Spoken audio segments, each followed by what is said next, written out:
What's going on, everybody? Welcome back to KGJ Speaks. And today we're talking about something that has sparked a surprisingly heated debate across the military and social media.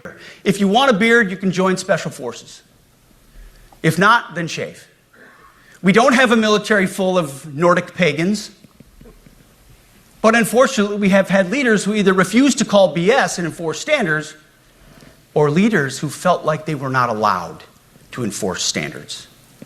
Both are unacceptable. And that's why today, at my direction, the era of unprofessional appearance is over. No more beardos.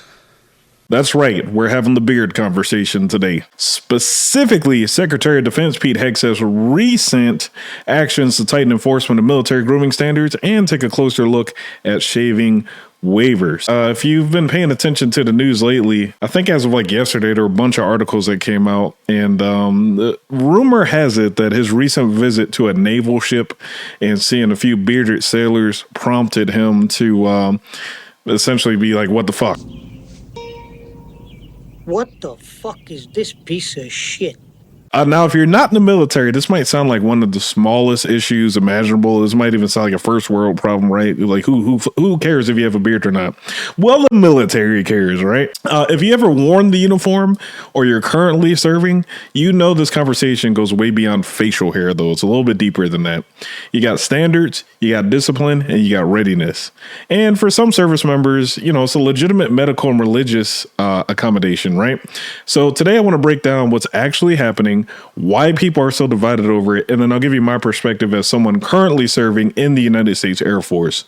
Without further ado, let's get stuck into it. All right, so here's what's happened. Over the past several weeks, Secretary of Defense Pete Hegseth has emphasized during returning to stricter military standards, including grooming standards. Really, I think it's primarily grooming standards, right? We talked about PT and all that stuff, but it seems like grooming is kind of more at the top of the list. Told U.S. Defense Secretary Pete Hegseth is intensely focusing on his personnel priorities, including a restriction on beards.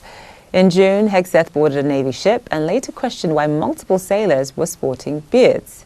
Pentagon officials then held a series of meetings in which they told subordinates that Hegseth was closely monitoring agency's progress on recent workplace changes. For more on Hegseth's controversial policies, let's bring in Sean Lingus, live from Washington. I mean, it is an interesting thing for the Defense Secretary, or the War Secretary, depending on his own preferences, I guess. It's interesting that he's focusing on this issue when you consider the fact that there has been a major flare-up in terms of the war between the U.S.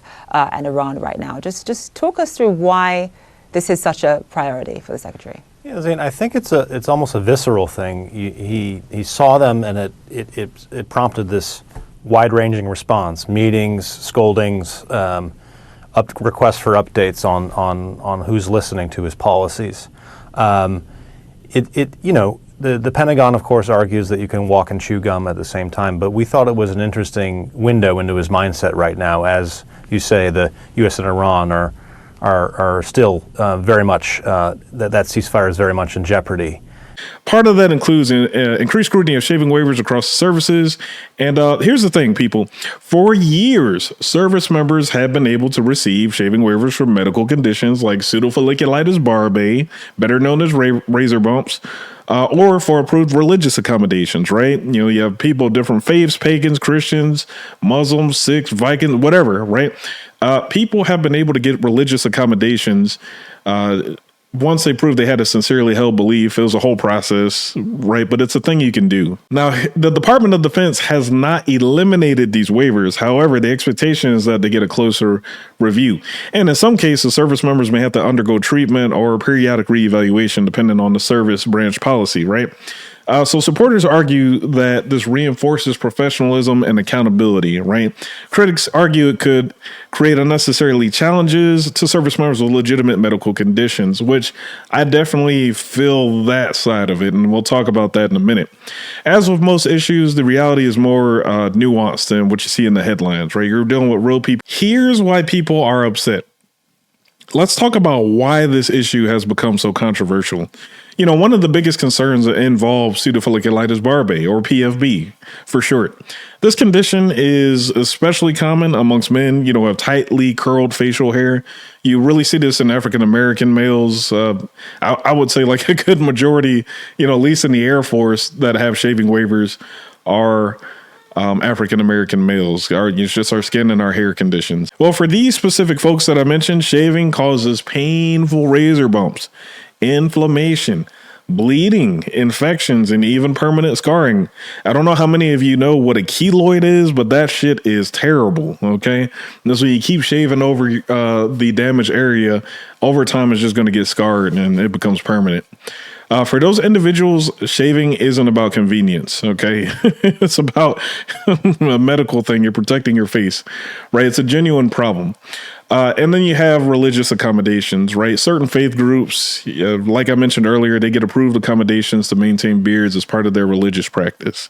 I've even seen agnostic religious accommodations be made. So really nothing was off the table, although I think now the list has shrank down a bit. Naturally, whenever the Department of Defense talks about tightening standards, people worry, right, that service members could face additional hurdles.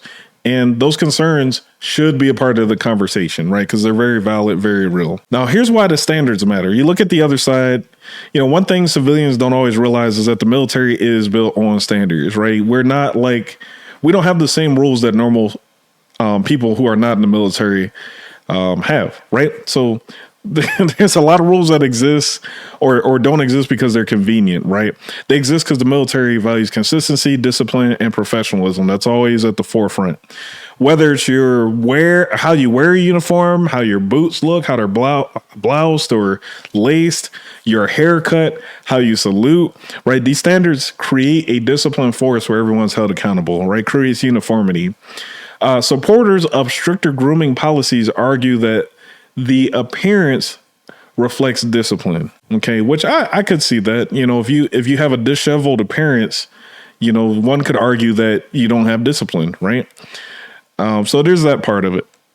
Some also point to safety concerns, particularly, we're talking about a seal on a gas mask. Now, I've had a shaving waiver at least for the past 11, almost 12 years, right? And when I was in an environment that required me to wear a mask, I kept my beard length. So I think it's 1/4 of an inch, or I just trimmed down all the way for that day. And I was fine. I was able to get a seal with no issues, right? So that one's kind of been debunked. That's the main issue I always see online, from the old heads. Hey, you can't get a seal, safety, sort of thing. It's just that's not the reality of what we're dealing with right now. Whether those concerns apply equally or to every military specialty is certainly open for discussion, but they're part of the rationale behind it. And here's where I think the conversation gets interesting. Is this really about beards, or is it something else?